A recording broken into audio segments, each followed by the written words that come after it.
संपूर्ण राजस्थान को कवर करते हैं हम। राजस्थान की हर खबर देखते रहिए डीपीके न्यूज पर।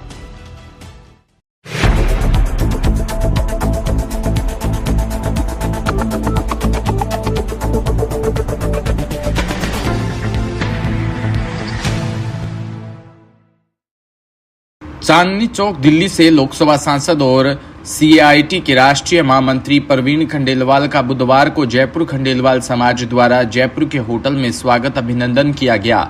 विद्वान पुरोहितों की वैदिक रचनाओं और सविस्तर वाचन के बीच समाज बंधुओं द्वारा सांसद खंडेलवाल का स्वागत किया। कार्यक्रम के आयोजक भाजपा नेता और समाजसेवी सुरेश पाटोदिया ने कहा कि हम गौरवान्वित है कि समाज के एकमात्र सांसद और देश के सबसे बड़े व्यापारिक संगठन सीआईटी के राष्ट्रीय महामंत्री और देश के करोड़ों छोटे बड़े व्यापारियों की आवाज भाई प्रवीण खंडेलवाल हमारे बीच है। सांसद खंडेलवाल ने कहा, आज मैं अगर देश की सबसे बड़ी पंचायत में बैठा हूं तो उसमें समाज बंधुओं और मेरे व्यापारी भाइयों का प्यार और आशीर्वाद है। हम सबको प्रयास करना है कि कैसे हम सब मिलकर प्रधानमंत्री मोदी के नेतृत्व में राष्ट्रीय निर्माण के महायज्ञ में अपना योगदान दे सकते हैं।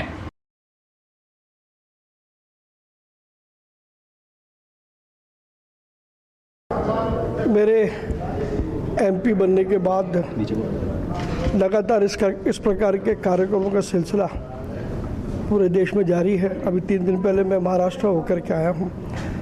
मैं सभी लोगों के प्रति बहुत कृतज्ञ हूँ।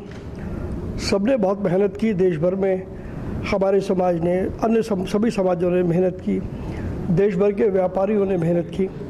और मुझे लोकतंत्र के उस बड़े मंदिर में, जहाँ 140 करोड़ लोगों में से 543 लोगों को बैठने का सौभाग्य मिलता है, मुझे भी वहाँ बैठने का सौभाग्य मिला है। इसके लिए मैं सभी का बहुत बहुत आभार मानता हूँ।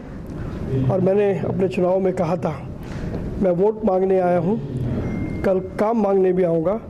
तो मैं यहाँ पर आभार करने आया हूँ और अपने लिए काम मांगने आया हूँ। सर, राम राज्य की स्थापना हो गई, कृष्ण जन्मभूमि की बात चल रही, क्या कहना चाहिए? जयपुर में भोलेनाथ सेवा समिति की 6वीं अमरनाथ यात्रा शास्त्री नगर सर्किल से रवाना हुई। सेवा समिति के अध्यक्ष रामजीलाल शर्मा ने बताया कि यात्रा को सरस निकुंज के अलबेली माधुरी शरण जी महाराज और प्रवीण भैया ने पूजा अर्चना कर झंडी दिखाकर रवाना किया। 53 श्रद्धालुओं का जत्था अमरनाथ के जयकारे लगाते हुए भक्ति करते हुए बसों से रवाना हुआ। सेवा समिति के लोगों ने संत महंतों का सम्मान किया। इस मौके पर गिरिराज प्रसाद साहू, मोहनलाल अग्रवाल समिति के पदाधिकारी भी मौजूद रहे।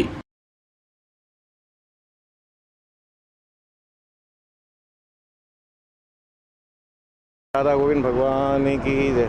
श्री राधा गोविंद की पावन नगरी से आगामी आषाढ़ मास तो चल रहा है, लेकिन श्रावण मास शुरू हो रहा है और इस समय श्री भोलेनाथ जी की विविध यात्राएं शुरू की जा रही है। षष्ठम यात्रा श्री भोलेनाथ सेवा समिति द्वारा शास्त्री नगर सर्किल से परम श्रद्धेय श्री गुरु महाराज श्री अलबेली माधुरी शरण जी महाराज के सानिध्य में व मुख्य कार्यकर्ताओं के रूप में श्री रामलीलाल जी शर्मा, श्री साहू परिवार सैनी जी साहब के सानिध्य में 53 यात्री यहाँ से मंगलमय यात्रा का शुभारंभ कर रहे हैं। ठाकुर गोविंद की कृपा से, गिरिराज महाराज की कृपा से, आचार्य पीठ की ओर से मैं सभी भक्तों की ओर से शुभकामना देता हूं और ठाकुर जी से प्रार्थना करता हूं कि मंगलमय यात्रा खूब आनंद के साथ संपन्न हो।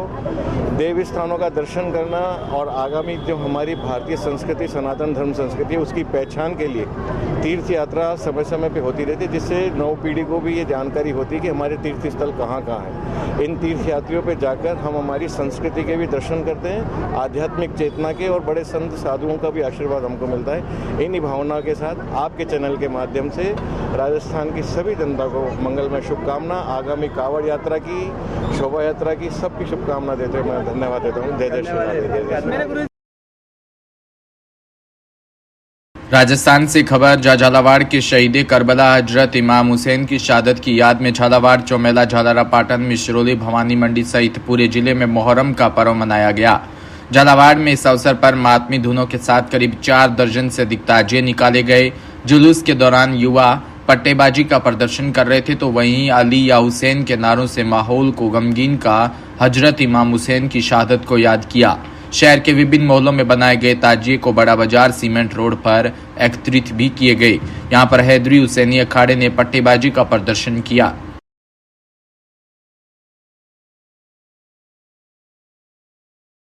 राजस्थान की भाजपा सरकार ने प्रदेश में स्थानीय निकायों के चुनाव एक साथ करवाने का विचार बजट भाषण में शामिल किया। ऐसा सोचने वाला राजस्थान देश में पहला राज्य है। इसे लागू कब और कैसे करेंगे, इसका आकलन शासन प्रशासन कर रहे हैं। प्रारंभिक आकलन है कि स्थानीय निकायों में 1,36,000 पदों पर एक साथ चुनाव के लिए 4 लाख कर्मी और 3 लाख फोर्स और 2.5 लाख ईवीएम चाहिए। प्रदेश के पास अपनी 12,000 ईवीएम है। दूसरी बड़ी चुनौती प्रशासकों से इस्तीफे लेने होंगे।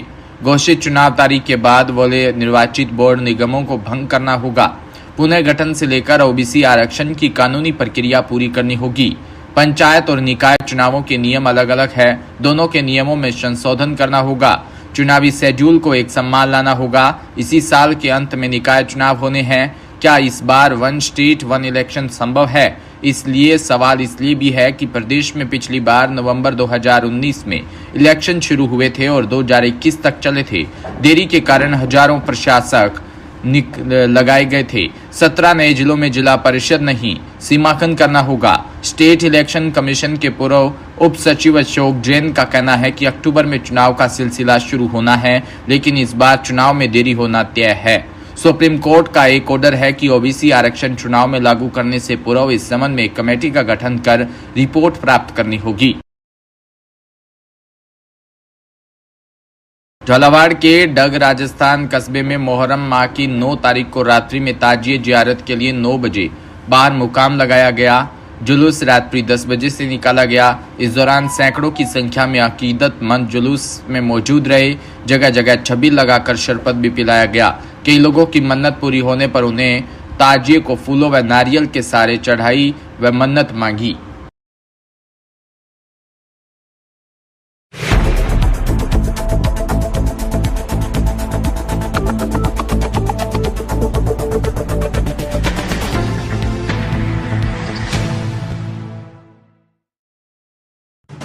राजस्थान समृद्ध विरासत है इसकी शान, रंग बिरंगी पहचान,